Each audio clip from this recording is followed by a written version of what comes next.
안녕하세요. 스테파노입니다. 여러분은 미술관에서 그림을 감상하는 도중에 잠시라도 탄성을 지르거나 다리가 풀리는 듯하고 약간의 현기증이라도 느끼신 적이 있었나요? 혹시 그런 증상이 있었다면 당신은 스탕달 증후군에 가까운 감정을 가지고 계신지 모릅니다.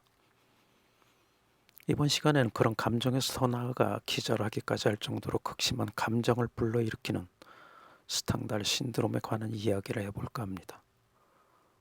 스탕달 신드롬이라는 이름이 불리워지기 시작한 건 프랑스 작가 스탕달이 1817년 이탈리아 피렌체의 산타크로체 성당에 전시되어 있는 귀도 레니의 작품인 베아트리체 첸치라는 그림을 감상하고 나오는 도중에 갑자기 심장박동이 빨라지고 무릎에 힘이 빠지면서 황홀감을 느꼈다는 것을 일기에 쓰면서 알려지기 시작합니다. 그는 미술사의 길이 남을 인상평을 다음과 같이 남깁니다. 산타크로체 교회를 떠나는 순간 심장이 마구 뛰는 것을 느끼기 시작했다. 생명이 빠져나가는 것 같았고 걷는 동안 그대로 쓰러질 것 같았다. 아름다움의 절정에 빠져있다가 천상의 희열을 맛보는 경지에 도달했다. 모든 것들이 살아 일어나듯이 내 영혼에 말을 걸었다. 그는 자신이 겪은 이상 현상을 나폴리와 피렌체, 밀라노에서 레조까지 여행해서 묘사했습니다. 그래서 이번에는 스탕달이라는 작가와 그의 심장을 두근거리게 했던 그림의 주인공인 베아트리체 첸치란 두 인물을 소개하겠습니다. 스탕달은 적과 흑, 파르무의 수도원으로 알려진 프랑스 작가로 본명은 마리앙리 벨입니다. 7살 때 어머니를 잃고 비정하고 의손적이고 엄격하기만 한 아버지와 친척들에게서 벗어나 어머니 쪽 외가의 사람들로부터 정신적으로 많은 영향을 받고 자랐으며 특히 외할아버지로부터 계몽주의 사상의 영향을 받게 됩니다.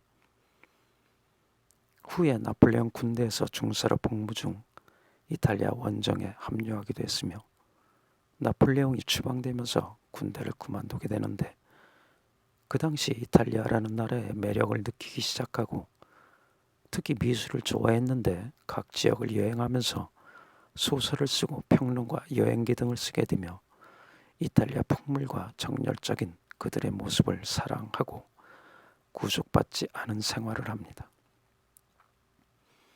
그의 대표작을 살펴보면 그는 사람의 마음을 있는 그대로 표현하려 했으며 이로 인하여 발자크 플로베르와 함께 리얼리즘의 개척자로 알려졌고 생전에는 인정받지 못했지만 오늘날에는 모든 비평가들이 19세기 프랑스 최대의 작가로 손꼽히고 있습니다. 그의 문학을 벨리즘이라고 부르기도 합니다. 대부분의 삶을 이탈리아에서 보낸 그는 이탈리아를 제2의 고향으로 생각할 정도로 사랑했으며 묘비명의 자신을 밀라노인, 즉 밀라네즈로 표기하게 했습니다. 그는 항상 많은 사람들과 친밀한 관계를 갈망하고 주위 사람들과 긴밀한 우정을 유지하려 노력했지만 그에게 공감하지 않았고 그의 본성을 이해하지 못했습니다. 그런 그에게 불행하게도 평생 일정한 주소나 직업도 없었고 자식도 없었으며 심지어는 애인조차도 없었다고 합니다.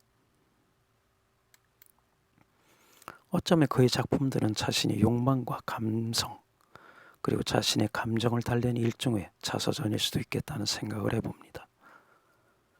그는 1783년 1월 23일 프랑스 그르노블에서 태어나 1842년 3월 23일 59세 일기로 세상을 떠납니다.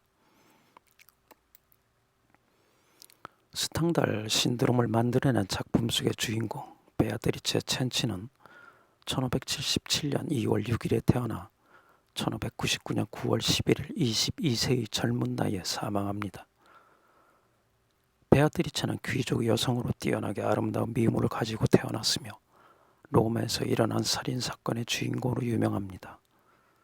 아버지인 프란체스코 첸치는 많은 유산을 가지고 있는 귀족으로 매우 또 폭력적이고 비도덕적인 행동으로 자주 구설수에 오르기도 하고 기왕의 처벌을 받은 전력도 있을 정도로 포악했다고 합니다.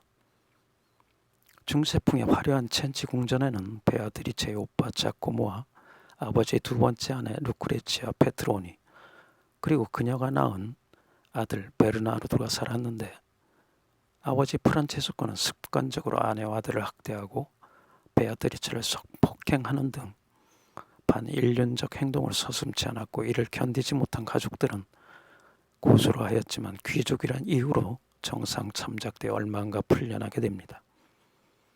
그리고 모든 로마 사람들이 알 정도로 유명한 귀족이어서 동네 사람들도 어떤 조치도 취할 수 없었습니다. 아버지인 프란체스코는 자신을 신고했다는 사실을 알고 그녀와 아내인 루크레치아를 로마에서 내쫓아 다른 지방에 소유하고 있던 성에 가두어 버립니다. 반복적으로 되풀이되는 학대를 더 이상 참지 못하고 베아트리체, 그리고 그녀를 동정했던 계모와 친오빠, 이복 남동생은 그를 죽이기 위해 음모를 계획하고 실행하게 됩니다. 그리고 실족사한 것으로 의장하기 위해 높은 난간에서 시체를 떨어뜨립니다.